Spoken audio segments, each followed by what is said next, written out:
Hello. Hi. I'm sitting in my car and I'm waiting for my doctor's appointment in about 10 minutes. So I'm a little bit early. So good moment to make another short video, just a small one. And I'm listening to music by Mozart. And yeah, feeling really good today. I didn't go on a bicycle ride this morning, but I made a song. I made a really good song today, which I'm going to record tomorrow probably. And I like this song. It's a cowboy song. It's a song by Bill Monroe. Yeah. Blue Moon, Kentucky, it's called. Yeah. Blue Moon, Kentucky, keep on shining. Yeah. It's funny how these songs somehow resonate with me, and they do because they're so simple.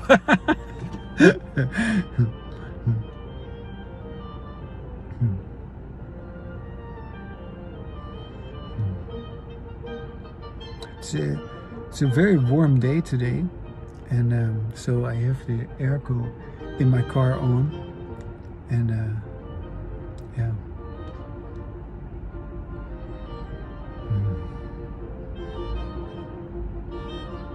And as you can tell, I don't have anything that I want to talk about or so,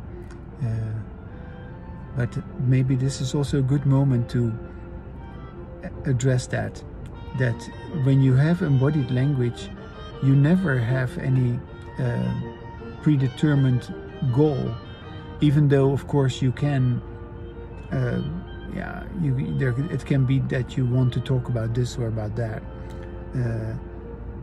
although that is true, you are never uptight about it, or you can always switch to something else, and you're never stuck with your words, you're never stuck with what you're saying. And yeah, to the contrary, you are actually very, very focused and very capable of allowing whatever is in your attention to be expressed. And yeah, right now I just feel like I wanted to turn the music down a little bit, because I kind of felt like it was a little too much for me.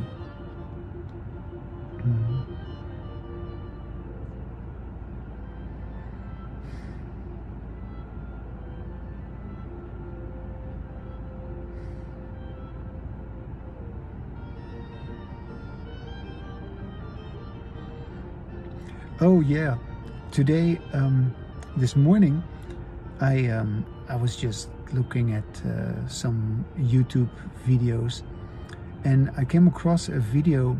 It was about fractals, and fractals, you spell that F-R-A-C and then T-A-L, fractal. And anyway, fractals are very interesting because yeah, they are everywhere, and they are, of course, I'm not gonna go into an explanation what fractals are. That's not my not my forte, but I can tell you that yeah, you could say you can compare the trees, the branches of a tree, the way it all branches out. You can compare that with the roots in the ground, and yeah, you can also see the same kind of shape emerge in the way your nervous system has all these different branches, and or a river that flows into the ocean also has these. It also sort of branches out, and yeah, this is just interesting how there are these different self-replicating or self-imitating, whatever you want to call it, shapes, and yeah, it's just really interesting yeah, you look at a cauliflower and you see all these different shapes in this cauliflower. How can that be? And the same shapes are also visible in, let's say, I don't know, you look at a fish and you look at the spine of a fish, and then you see all the grades of the fish. That's kind of similar also in the fins. And so so there's all these different shapes which are kind of related, and yeah, I guess that's what fractals are. But of course these are visual fractals, and I of course I'm immediately interested when I hear about fractals. Yeah, I'm interested also in the fractals that are involved in sound. So yeah, you would have to look it up, you know, what are fractals, then you will be able to understand what I'm saying, because maybe I'm not so good at explaining what fractals are. Well, you could say, for instance, you take a line, a one-dimensional line, and then you duplicate that line, so you have now twice the length of that initial line, and then yeah, that you could consider that to be a fractal. And that's a one-dimensional fractal. Then I have a two-dimensional fractal. For instance, you draw a square, and then that square fits into another square which is 4 times bigger than that initial square. So you see that these fractals, that now there's 4 squares which have the size of this initial square. And likewise, you can also have a cube, and then you can have, yeah, mathematically the exponent of a cube. Yeah, so they call that cubed. Yeah, so you get then what I just mentioned, by the way, that you multiply the square, then you square it. That's also mathematics. And then in cubing, you cube it. So then 1 cube is all of a sudden 9 cubes. Yes, that's also something like that, you know.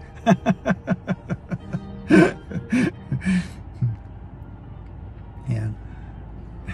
Well, I mean, you know, a cube means 3 dimensions, right? So times 3. Anyways,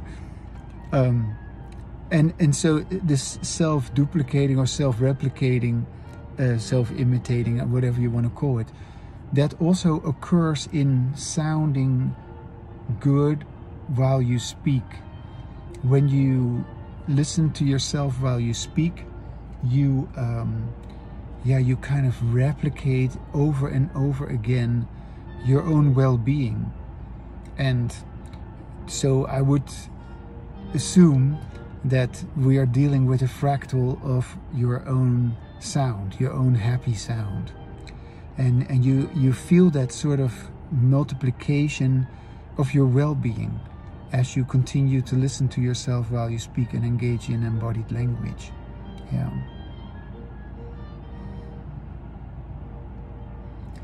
Yeah, and to me that seems a very natural process. Yeah, so yeah, that's another thing. So in nature these things occur naturally, right? The trees, they grow that way, and water flows down a certain way.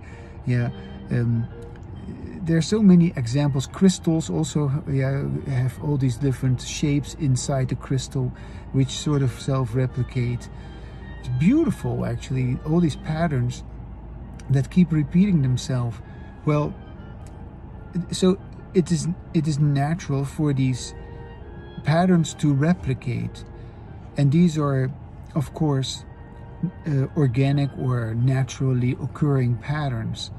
Yeah, and so when you are at ease, when you feel calm, when you feel safe and happy, you produce a sound which produces something natural. And then, of course, it is you could say it is, of course, also natural to react to a threat with anxiety or with stress. Yeah, with fear and with you know, I don't know, apprehension or distrust. But when that is expressed in your sound, you get yeah, you get a negative sound, a sound which is aversive, which is unpleasant, which is basically threatening if we perceive it correctly. So a sound which is not threatening, yeah, is a sound which is natural, and a sound that is threatening is kind of unnatural, in the sense that that our homeostasis is disturbed temporarily, yeah, and we are either having to flee or to fight or to freeze to survive, yeah. And so, although of course this all happens in the natural world, I would say in embodied language we do something which is natural, in the sense that, well, let's put it this way. I just gotta change my explanation here. Sorry. Of course, disembodied language is just as natural as embodied language. I agree. And so, but once, yeah, no, I had not really considered that properly. Sorry. So so let's just make sure that disembodied language is as natural as embodied language, of course.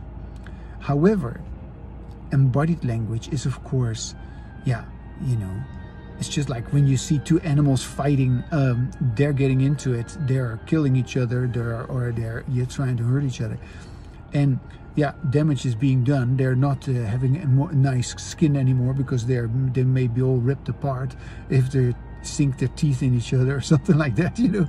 So that's what I'm talking about, you know. So in the same way, you know, when we are at ease, when we're not threatened, something really beautiful happens, and we have embodied language. And yeah, when we start fighting and arguing and having problems and conflicts, then something, yeah, you could say something nasty happens, which is also natural, but it is not what we want. It is not good for us to have that. And we have that due to our disembodied language. We have that all the time, without even realizing that we can also just not have that we can actually stop that and have what I have called embodied language. So now, so that is, you know, in embodied language, yeah, we are self-replicating these beautiful moments in which we just feel more and more at ease, more and more understanding, more and more more and more delighted, yeah. And to me, the music of Mozart is a good example of that also. Okay, I gotta go in now, so I'll talk with you later. Bye.